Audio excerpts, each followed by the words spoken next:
Hello everyone, welcome back to our channel.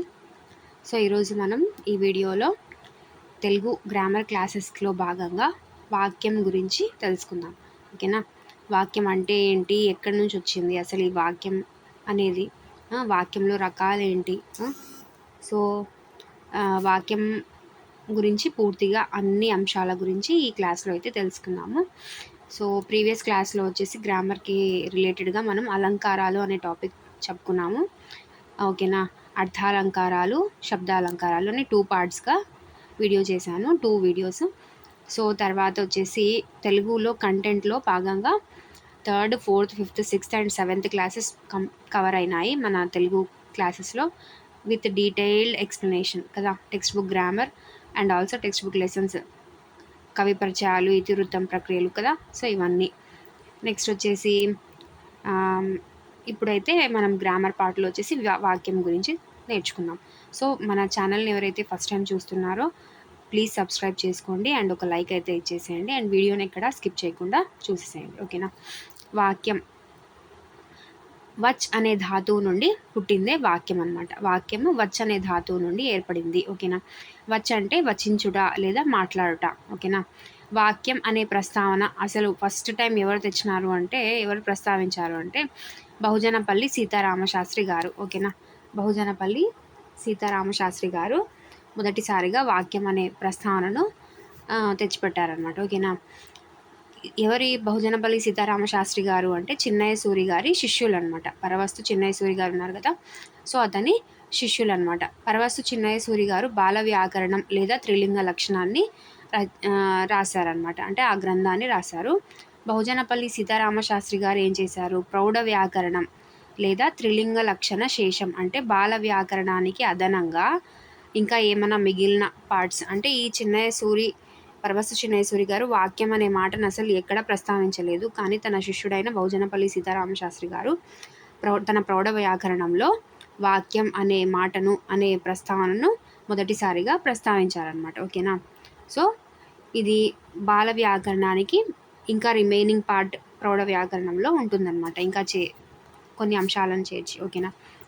Telugu వాక్యాలపై పరిశోధన చేసిన వారు చేకూరి రామారావు. ఓకేనా? సో తెలుగు వాక్యాలపై పరిశోధన ఎవరు చేశారు అంటే చేకూరి రామారావు. విషయ బోధకంబు వాక్యంబు అని చెప్పింది ఎవరు? బహుజనపల్లి సీతారామశాస్త్రి గారు తన ప్రౌఢ వ్యాకరణంలో విషయ బోధకంబు వాక్యంబు. ఓకేనా? సో సరే, వాక్యానికి 3 లక్షణాలు ఉన్నాయి అని బహుజనపల్లి సీతారామశాస్త్రి గారు చెప్పారనమాట. ఓకేనా? ఏంటా లక్షణాలు అంటే యోగ్యత, ఆకాంక్ష, ఆసక్తి. యోగ్యత, ఆకాంక్ష, ఆసక్తి. ఆసక్తి కాదు, ఆసక్తి. ఓకేనా? అర్థవంతమైన పదాల చేరికనే యోగ్యత అంటాం. ఓకేనా? అతడు చీరను కట్టుకున్నాడు, ఆమె చీరను కట్టుకున్నాడు. సో ఇక్కడ చూడండి, అతడు కట్టుకున్నాడు కరెక్టే కదా, సో అది యోగ్యత ఉంది. ఆమె అంటున్నాం, మళ్ళీ చీరను కట్టుకున్నాడు అంటున్నాము, సో అక్కడ యోగ్యత లేదు. సో అతడు చీరను కట్టుకున్నాడు ఏంటి అని మీరు క్వశ్చన్ వేయచ్చు, చీర కట్టుకుంటాడా ఎక్కడన్నా పురుషుడు అని. సో అక్కడ చూడాల్సింది అది కాదు. మనము గ్రామర్ పరంగా అంటే వ్యాకరణం పరంగా అతడు అంటే పుంలింగం, సో కట్టుకున్నాడు కరెక్టేనా, ఎస్ అది చూడాలి. సో ఇంకా మీకు ఏమైనా డౌట్ ఉంటే, చీరను కట్టుకున్నాడంటే పూర్వకాలంలో రాజులు ఇంకా పురుషులు కూడా చీరలను ధరించేవారు. సో ఆ పరంగా కూడా ఈ సెంటెన్స్కి యోగ్యత ఉంది, ఈ వాక్యానికి యోగ్యత ఉంది అని మనం చెప్పుకోవచ్చు. ఇక్కడ మళ్ళీ రాంగ్ సెంటెన్స్లో ఆమె చీరను కట్టుకున్నాడు అనే సెంటెన్స్లో ఆమె అంటున్నాం, మళ్ళీ చీరను కట్టుకుంది అని చెప్పాలి, కానీ కట్టుకున్నాడు అంటున్నాం. సో దానికి యోగ్యత లేదు. ఇక్కడ ఏం లేదు అని క్వశ్చన్ అడుగుతారు. క్వశ్చన్ ఎలా వస్తుంది? వాక్యానికి ఉన్న 3 లక్షణాలలో ఇక్కడ లోపించినది ఏది? యోగ్యతన, ఆకాంక్షన, ఆసక్తిన? ఇది ఇంపార్టెంట్. సో ఇలా ఈ మిస్టేక్ ఉన్నదాన్ని మనం ఏమంటాము అంటే యోగ్యత లేదు అంటాం. ఓకేనా? సరే, ఆకాంక్ష అంటే ఏంటి అంటే ఒక పదం విన్న తర్వాత ఆ పదానికి సంబంధించిన తర్వాతి పదం వెంటనే వినాలని కోరికనే ఆకాంక్ష అంటాం. ఆకాంక్ష అంటే ఏంటి? కోరిక. సో ఈ వాక్యంలో ఆకాంక్ష అంటే లక్షణం ఏంటి అంటే, మనం ఒక పదం విన్న తర్వాత, ఒక వాక్యంలో ఒక పదం విన్న తర్వాత ఆ పదానికి సంబంధించిన తర్వాత పదం ఏంటి అని వినాలనే కోరికనే ఆకాంక్ష. నేను ఆమెను, నెక్స్ట్ ఏంటి, నువ్వు ఆమెను, ఏంటి అని కోరిక కలుగుతుందా అంటే వినాలనే ఆకాంక్ష వస్తుందా, అదే ఆకాంక్ష అనమాట. ఓకేనా? ఆమె నన్ను, ఏంటి తర్వాత ఏంటి, ఆమె నన్ను ఏంటి ఏంటి అని అడుగుతామా, అదే ఆకాంక్ష. ఓకేనా. సో వాక్యంలో ఒక పదం తర్వాత ఇంకో పదాన్ని వెంటనే వినాలనే కోరికనే మనం ఏమంటాము, ఆకాంక్ష అంటాం. ఓకేనా. పదాల యొక్క చేరిక దగ్గరగా ఉండడాన్ని ఆసక్తి. ఓకేనా.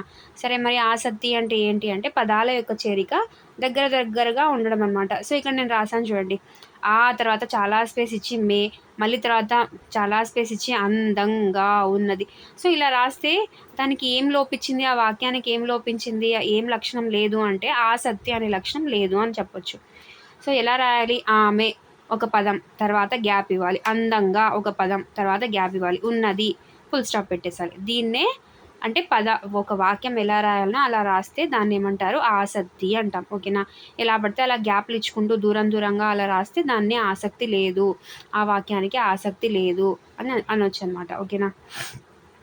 సో తెలుగు భాష అజంత భాష, క్రియాంత భాష. అజంత భాష అంటే ఏంటి, అజంత అంటే అచ్ ప్లస్ అంత అంటే అచ్చులతో ముగుస్తుంది, అంత అంటే అంతమవుతుంది. తెలుగు భాష అచ్చులతో అంతమవుతుంది, క్రియాంత భాష క్రియలతో కూడా అంతమవుతుంది అని చెప్పొచ్చు. ఓకేనా. సరే, వాక్యం గురించి తెలుసుకున్నాము. ఇంకా ఏం వాక్యాలు ఉన్నాయి, ఇంకా వాక్యాల్లో రకాలు ఏంటి అంటే ఫస్ట్ క్రియారహిత వాక్యాలు. క్రియారహిత వాక్యాల్లో 2 అంశాలు ఉంటాయన్నమాట, ఒకటి ఉద్దేశము, ఒకటి విధేయం అన్నమాట. ఇక్కడ చూడండి, రాముడు మంచివాడు, రాముడు మంచివాడు. ఈ క్రియారహిత వాక్యంలో క్రియ లేదు కదా దీంట్లో. సో క్రియారహిత వాక్యంలో ఉద్దేశం ఫస్ట్ పార్ట్ వచ్చేసి రాముడు ఉద్దేశం, మంచివాడు అనేది రెండవ పదం, విధేయం. ఓకేనా. సో ఇదన్నమాట క్రియారహిత వాక్యాలు. సో క్రియ అనగా ఏంటి అంటే ధాతు లేదా పనిని గురించి తెలిపేది. క్రియ అంటే ఒక పనిని గురించి తెలిపేది అని మనకు ఆల్రెడీ ముందే తెలుసు కదా. సో ఎస్, క్రియ అనగా ఒక ధాతు లేదా పనిని గురించి తెలిపేది. క్రియలు 2 రకాలు. ఎలాంటివి అవి, సమాపక, అసమాపక. ఓకేనా. క్రియలు వచ్చేసి 2 రకాలు అంటాం. క్రియను బట్టి వాక్యాలు 3 రకాలు. క్రియలు 2 రకాలు, సమాపక, అసమాపక. మళ్ళీ అవి చేసే పనిని బట్టి ఆ సెంటెన్స్, ఆ వాక్యాలను బట్టి 3 రకాలు. సమాపక అసమాపక క్రియలు తెలుసు కదా మనకు, కంప్లీట్గా చెప్తున్నాము, రాముడు అన్నం తిన్నాడు, అక్కడికి వాక్యం పూర్తయిపోయింది, అది సమాపక క్రియ. అసమాపక క్రియ అంటే ఏంటి, రాముడు అన్నం తిని పడుకున్నాడు, అక్కడ తిని అంటున్నామా అంటే ఇంకా తిని అంటే తర్వాత ఏమో జరిగింది అని, ఆ తిని అనే దాన్ని ఏమంటున్నామంటే అసమాపక క్రియ అంటున్నాం. ఓకేనా. ఎస్, ఇది ఆల్రెడీ మనం డిస్కస్ చేసుకున్నాంలేండి. నెక్స్ట్, క్రియను బట్టి వాక్యాలు. క్రియను బట్టి వాక్యాలు ఎన్ని రకాలు అంటే 3 రకాలు. ఓకేనా.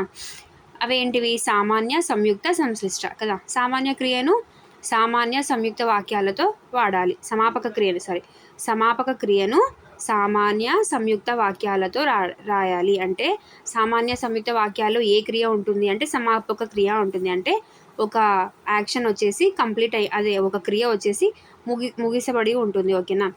అసమాపక క్రియను సంశ్లిష్ట వాక్యాలలో వాడాలన్నమాట. అసమాపక క్రియను సంశ్లిష్ట వాక్యాలలో వాడేది. ఓకేనా. సో అది ఎలాగా, ఇప్పుడు నేను ఒక ఎగ్జాంపుల్ చెప్తాను. ఇక్కడే ఉన్నాయి చూడండి ఎగ్జాంపుల్స్. రాముడు అన్నం తిన్నాడు, రాముడు బడికి వెళ్ళాడు, రాముడు బాగా చదివాడు. సో ఇవన్నీ కూడా సామాన్య వాక్యాలే. ఓకేనా. అలా కాకుండా సో ఇక్కడ చూడండి, ప్రతి ఫుల్ స్టాప్ ముందర క్రియ కంప్లీట్ అయిపోయింది. రాముడు అన్నం తిన్నాడు, రాముడు బడికి వెళ్ళాడు, రాముడు బాగా చదివాడు. సో అన్ని సెంటెన్స్ కంప్లీట్ అయిపోయినాయా. ఎస్.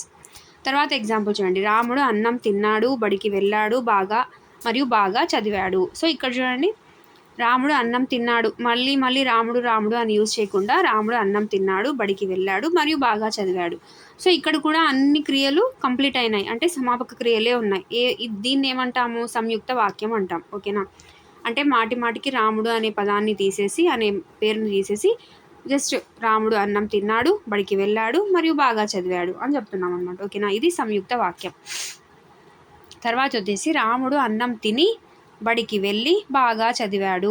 సో ఇక్కడ అన్నం తిని తర్వాత ఏమైంది, బడికి వెళ్ళాడు. సరే, బడికి వెళ్ళి తర్వాత కామ పెడుతున్నాం అంటే మళ్ళీ ఇంకో పని ఉంది, వెళ్ళి తర్వాత ఏంటి, బాగా చదివాడు. సో ఇలా తిని, వెళ్ళి అని అసంపూర్ణ క్రియలు, వీటిని ఏమంటాము, సంశ్లిష్ట వాక్యం అసమాపక క్రియలు అంటాం. ఫస్ట్ ఈ అసమాపక క్రియలు ఏ వాక్యాల్లో వాడతాము అంటే సంశ్లిష్ట వాక్యాలలో వాడతాము. ఓకేనా. పర్ఫెక్టా ఈ 3 వాక్యాలు. ఎస్. సంశిష్ట వాక్యంలో మళ్ళీ రకాలు ఉన్నాయి, అంటే అసమాపక క్రియను బట్టి మళ్ళీ రకాలు ఉన్నాయి. క్వార్థకం, వ్యతిరేక కార్తకం, షట్రర్థకం, ఛేదర్థకం, అప్యర్థకం, తుమున్నర్థకం, అనంత్యర్థకం. సో ఇలా రకాలు ఉన్నాయి, 7 రకాలు ఉన్నాయి. సో అవేంటో డిస్కస్ చేద్దాం. క్వార్థక వాక్యం అంటే భూతకాలిక అసమాపక క్రియ. భూతకాలిక అసమాపక క్రియ. తిని, చేసి, వెళ్ళి, రచించి. సో ఇవన్నీ కూడా ఏంటి, భూతకాలం అంటే తిని, చేసి అంటే ఆల్రెడీ కంప్లీట్ అయ్యింది ఆ పని. సో భూతకాలంలో జరిగిపోయింది ఆ పని. సో తిని, చేసి, వెళ్ళి, రచించి. సో ఇవన్నమాట. సో ఇవన్నీ అసమాపక క్రియలే, అంటే కంప్లీట్గా జరిగింది అని చెప్పట్లేదు. దాని తర్వాత ఇంకో పనిని కూడా యాడ్ చేస్తున్నాం. సో అదనమాట అసమాపక క్రియ అంటే. రాముడు అన్నం తిని బడికి వెళ్ళాడు. ఇక్కడ తిని వచ్చేసి క్వార్థకం. సో అన్నీ కూడా ఈ ప్రత్యయాలతో ఉంటాయన్నమాట ఇవి. ఓకేనా. నెక్స్ట్ వచ్చేసి వ్యతిరేక క్వార్థక వాక్యం. ఓకేనా. దీంట్లో ఏం ప్రత్యయం ఉంటుంది, అక అనే ప్రత్యయం ఉంటుంది. వ్యతిరేక భూతకాలిక అసమాపక క్రియలు అంటే క్వార్థకానికి వ్యతిరేక క్వార్థకం. తిని, తినక, చేసి, చేయక, వెళ్ళి, వెళ్ళక, రచించి, రచించక. సో అలా ఆపోజిట్గా ఉంటాయి అన్నమాట అన్నీ. తినక, చేయక, వెళ్ళక, రచించక. సో ఇవి. రాముడు అన్నం తినక బడికి వెళ్ళాడు అంటే అన్నం తినకుండా బడికి వెళ్ళాడు అని. సో ఇదేంటి, భూతకాలిక అసమాపక క్రియలు. ఓకేనా. నెక్స్ట్ వచ్చేసి శత్రార్థక అంటే వర్తమాన కాలిక అసమాపక క్రియ అంటే ఇప్పుడు ప్రజెంట్ టెన్స్లో ఉండే అసమాపక క్రియ అనమాట. ఓకేనా. శత్రార్థక అంటే ఒకేసారి 2 పనులు చేయడం అనమాట. తూ, చూ, ఊ అనే ప్రత్యయాలు వస్తుంటాయి. తింటూ, తినుచూ, ఏడుస్తూ, చదువుతూ, నవ్వుతూ. సో ఇలా అంటే 2 పనులు చేస్తుంటారు ఇక్కడ శత్రార్థకలో. సీత నవ్వుతూ నాట్యం చేస్తుంది. నేను అన్నం తినుచూ టీవీ చూస్తున్నాను. నేను ఏడుస్తూ రాస్తున్నాను. నేను చదువుతూ అన్నం తినిపిస్తున్నాను. నేను నవ్వుతూ పాట పాడుతున్నాను. సో ఇలా చెప్పేవన్నీ శత్రార్థక వాక్యాలే. సో దీనికి ప్రత్యయాలు ఏమొస్తాయి, తూ, చూ, ఊ అనే ప్రత్యయాలు వస్తాయి. సో ఇవి ఒకేసారి 2 పనులను తెలుపుతుంది అనమాట ఈ శత్రార్థక వాక్యం. ఓకేనా. నెక్స్ట్ తర్వాత ఛేదర్థక వాక్యం అంటే భవిష్యత్ కాలిక అసమాపక క్రియ అంటే ఫ్యూచర్లో. ఇది ఇంకో రూల్ ఏంటి దీనిది, ఛేదర్థక అంటే షరతును తెలుపుతుంది అనమాట. ఇది అంటే ఒక కండిషన్ ఉంటుంది దీంట్లో. ఇది తే, ఇతే, ఏ అనే ప్రత్యయాలతో ఉంటుంది. ఎలా, తింటే, నవ్వితే, వెళ్తే, ఏడిస్తే, వస్తే. సో ఇవన్నీ కూడా ఛేదర్థక వాక్యాలలోని క్రియలు అనమాట. ఓకేనా. ఇవి. నీవు బాగా చదివితే మంచి ర్యాంక్ వస్తుంది. వర్షాలు బాగా కురిస్తే పంటలు బాగా పండుతాయి. షరతు ఉంది కదా. ఏంటి షరతు, బాగా చదవడం అనేది షరతు మంచి ర్యాంక్ రావడానికి. పంటలు బాగా పండడానికి ఏంటి షరతు, వర్షాలు బాగా కురవాలి. సో షరతును తెలుపుతాయన్నమాట ఇవి. నువ్వు బాగా తింటే బలంగా ఉంటావు. తను నవ్వితే ఆయనకు చాలా సంతోషము. నేను ఊరు వెళ్తే ఏంటి ఏదైనా తెస్తాను. నేను ఊరికి వెళ్తే పండిన వస్తువులు తెస్తాను. నువ్వు ఏడిస్తే నాకు కోపం వస్తుంది. నేను వస్తే నువ్వు వెళ్ళు. సో ఇలా ఇవన్నీ కూడా ఏంటి, ఛేదర్థక వాక్యం అంటే షరతును తెలుపుతాయి అన్నమాట. ఓకేనా. అప్యర్థకం అంటే ఏంటి, వ్యతిరేకమును తెలుపుతాయి అన్నమాట ఇవన్నీ. ఓకేనా. అంటే ఇక్కడ కండిషన్ కదా ఛేదర్థకం, ఇక్కడ వ్యతిరేకం అనమాట. ఈనా, అయినా అంటే నేను బాగా చదివినా ఉద్యోగం రాలేదు. సో ఇక్కడ ఫస్ట్ ఛేదర్థకంలో ఏం చెప్పాము, నువ్వు బాగా చదివితే మంచి ర్యాంక్ వస్తుంది, ఉద్యోగం వస్తుంది. సరే ఇదంతా చెప్పాము. అప్యర్థక వాక్యంలో నేను బాగా చదివినా ఉద్యోగం రాలేదు, వర్షం బాగా కురిసినా పంటలు పండలేదు, తను నవ్వినా అతను సంతోషంగా లేడు, నేను వచ్చినా నువ్వు రాలేదు. సో ఇలా ఇనా, అయినా అనేవి ప్రత్యయాలు వస్తాయన్నమాట ఇక్కడ ఈ అప్యర్థక వాక్యంలో. ఓకేనా. నెక్స్ట్ వచ్చేసి తుమున్నర్థక వాక్యంలో అన్ అనే ప్రత్యయం వస్తుంది. చదువన్, కుడువన్, తినన్. ఓకేనా. సో ఇవి. నే కుడువన్ పోయి తిని అంటే నేను తినడానికి పోయాను అని. సో అన్ అనే ప్రత్యయం తుమున్నర్థకం అనమాట. ఇది మనం పద్యాలలో వాడతాం కదా, పద్య పాదాలలో వాడతాం కదా. సో అలాంటి ఆ గ్రాంధిక భాష లేదంటే కొంచెం ఓల్డ్ స్టైల్ భాషలో ఇవి వస్తాయన్నమాట. ఓకేనా. నెక్స్ట్ అనంత్యర్థక వాక్యం. అనంత్యర్థక అంటే అనంతరం జరిగేది, అంటే దాని వెంటనే ఇంకో పని జరగడం అనమాట. దీంట్లో ప్రత్యయాలు ఏంటి, డున్ గానే, తినగానే, చదవగానే, వెతకగానే, చూడగానే. సో అనంత్యర్థకం అంటే తినగానే అంటే తిన్న వెంటనే, చదవగానే అంటే చదివిన వెంటనే. సో ఇంకా ఏదో పని ఉంది. అనంత్యర్థక వాక్యం అది. ఓకేనా? ఎలా ఏంటి ఎగ్జాంపుల్స్? రాముడు అన్నం తినగానే నిద్రపోయెను.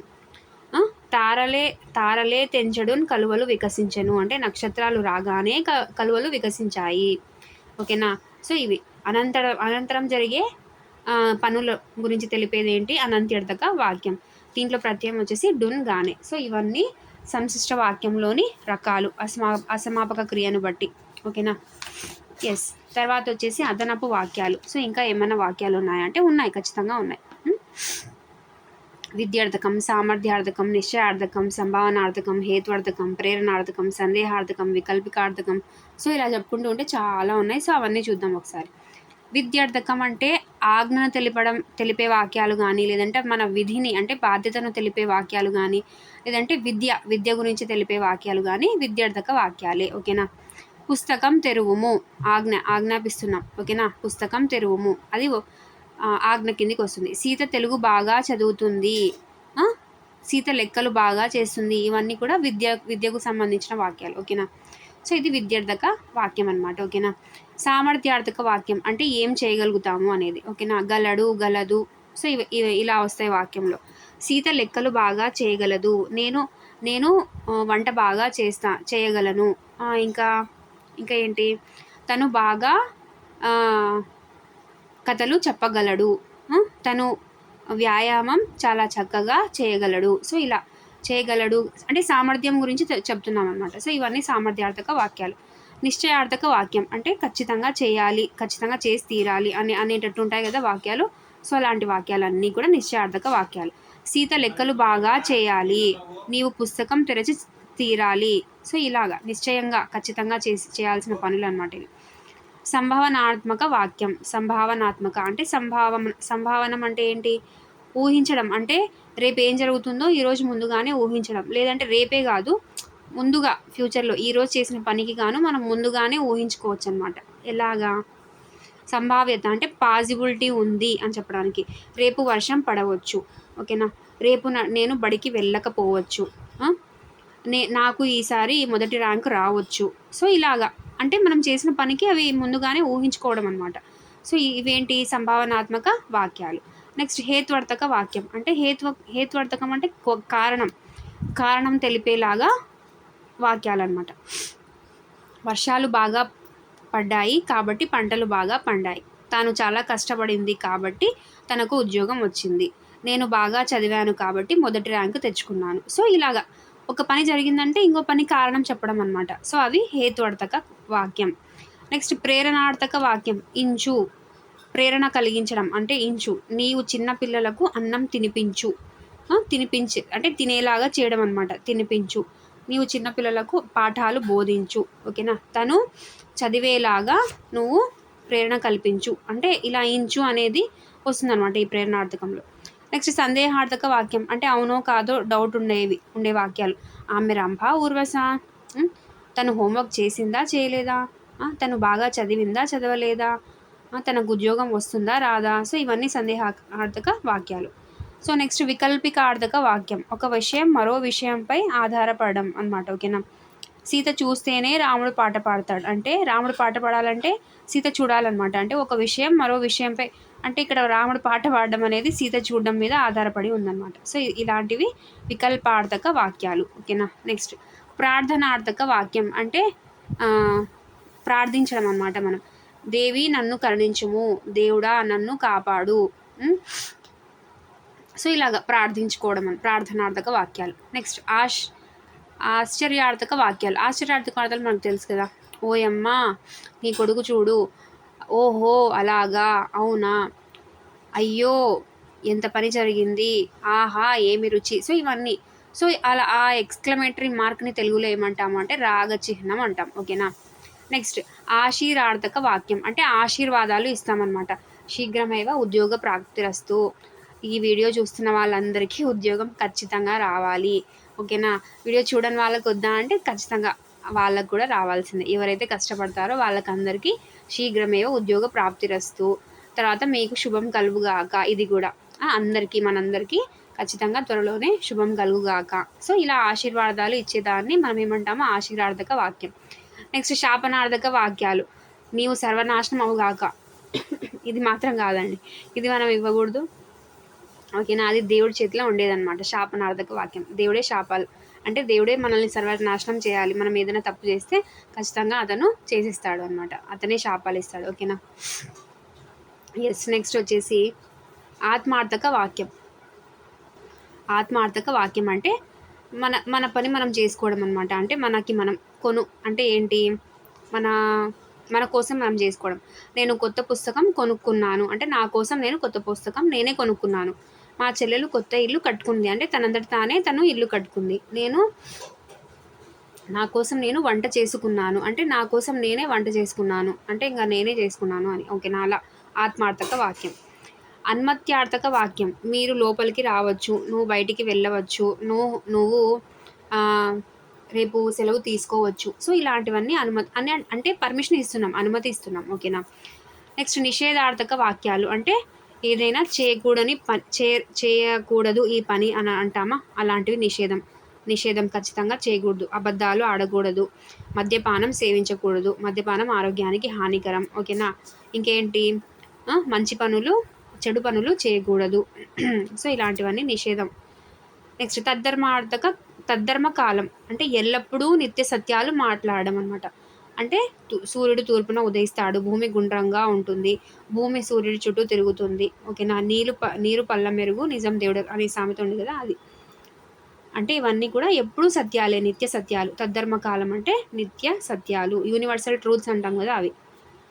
నెక్స్ట్ వ్యతిరేకార్థక వాక్యం అంటే క్రియలో వ్యతిరేకం ఉండడం అనమాట. నేను ఈరోజు అన్నం తినలేదు, నేను ఈరోజు పుస్తకం చదవలేదు, నేను ఈరోజు వ్యాయామం చేయలేదు. సో ఇలాంటివన్నీ వ్యతిరేకార్థక వాక్యాలు. నెక్స్ట్ భావార్థక వాక్యం. భావార్థక వాక్యంలో టా అనే ప్రత్యయం వస్తుందన్నమాట. తినుట, చదువుట. సో ఇలా టా అనే యాడ్ అయిన వర్డ్స్ ఏవైనా ఉంటే అవన్నీ భావార్థక వాక్యాల కిందికే వస్తాయి, ఓకేనా. నెక్స్ట్ వచ్చేసి మోస్ట్ ఇంపార్టెంట్ టాపిక్ కర్తరి వాక్యం, కర్మణి వాక్యం. సో కర్తరి వాక్యం, కర్త ప్రధానంగా ఉండే వాక్యాన్ని కర్తరి వాక్యం అంటాము, కర్మ ప్రధానంగా ఉండే వాక్యాన్ని కర్మణి వాక్యం అంటాం కదా. ఎస్. సో ఎగ్జాంపుల్స్ చూడండి ఇక్కడ. వాల్మీకి రామాయణంను రచించెను. సో ఇదేంటి, ఇది కర్తరి వాక్యం. అంటే వాల్మీకి రామాయణాన్ని రచించాడు అంటే ఎవరు రచించారు అని క్వశ్చన్ వేసుకుంటే కర్త ఆన్సర్ వస్తుందన్నమాట. ఇక్కడ కర్త వాల్మీకి, రామాయణం కర్మ, ను అనేది ద్వితీయ విభక్తి, రచించెను అనేది క్రియ. సో ఇది కర్తరి వాక్యం. నెక్స్ట్ కర్మణి వాక్యం ఎలా ఉంటుంది అంటే వాల్మీకి చేత రామాయణం రచించబడింది, ఓకేనా. వాల్మీకి చేత ఏం రచించబడింది అంటే ఆన్సర్ ఏమొస్తుంది, రామాయణం వస్తుంది. సో ఇలా కర్మ ప్రధానంగా ఉండేవి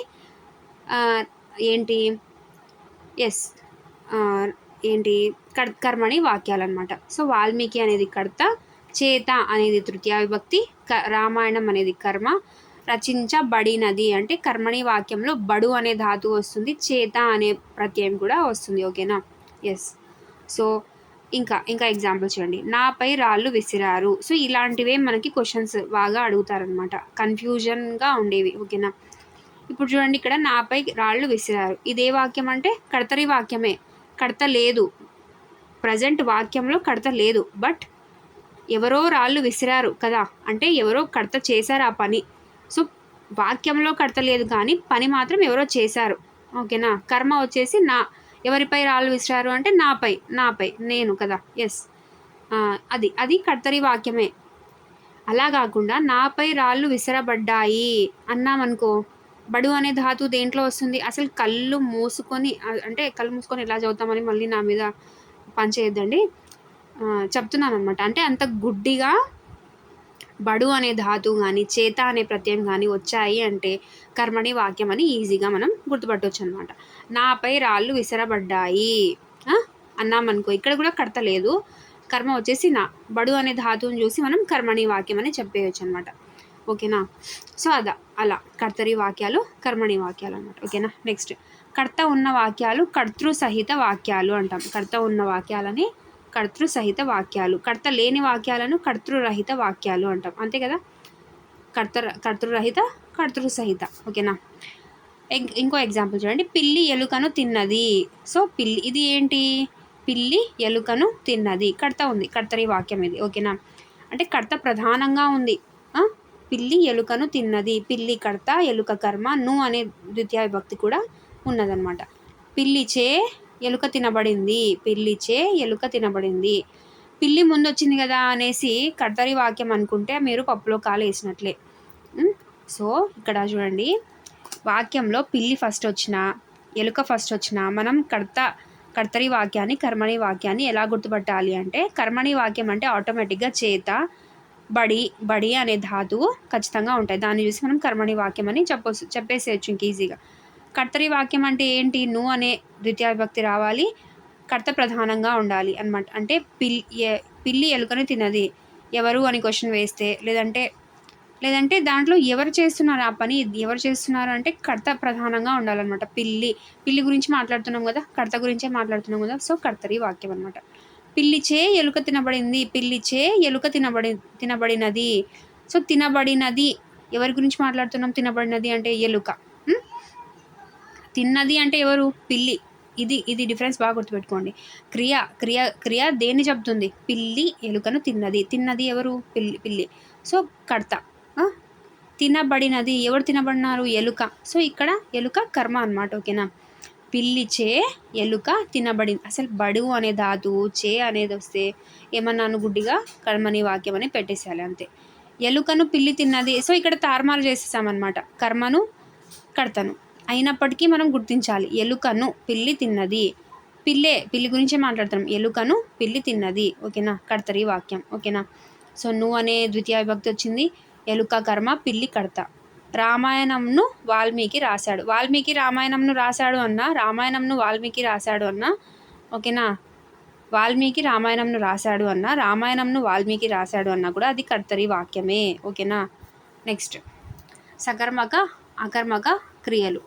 వ్యక్తి ఉంటే సకర్మక, వ్యక్తి లేకుంటే అకర్మక. ఓకేనా. అంటే ఏంటి, చూడండి, చెట్టు వంచెను అంటే ఎవరో చెట్టును వంచారు అని. చెట్టు వంగెను అంటే ఎవరు వంచలేదు, తనంతట తానే వంగింది. అంటే ఇక్కడ ఏంటి, సో కర్మ లేదనమాట ఇక్కడ. చెట్టు వంగెను అంటే ఎవరు వంచలేదు, తనంతట తానే వంగింది. సో అది అకర్మక క్రియలు అనమాట. ఓకేనా. నీళ్లు కాచెను, సో మా అమ్మ నీళ్లు కాచెను, లేదంటే మా తమ్ముడు నీళ్లు కాచెను.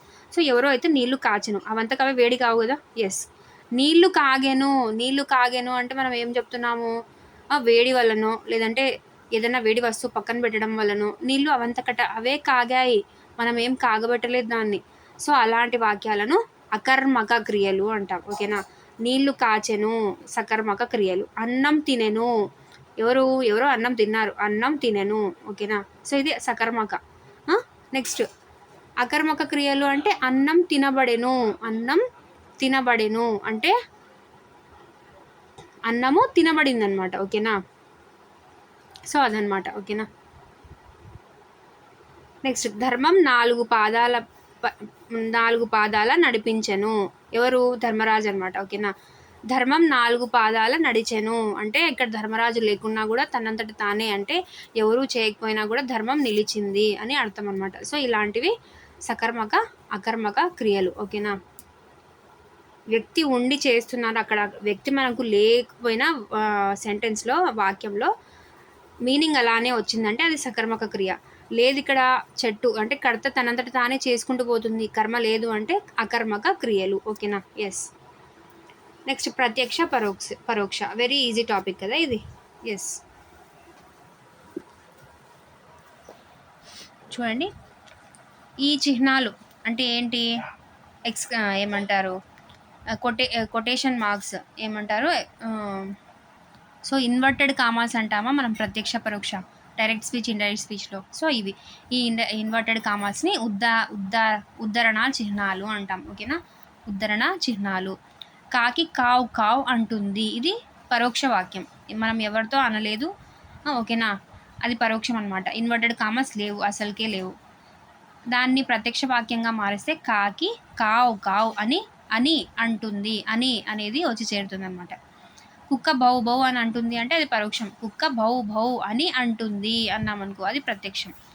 సురేష్ సురేఖతో నువ్వు ఈరోజు ఇప్పుడే మీ ఊరికి వెళ్ళు అని అన్నాడు.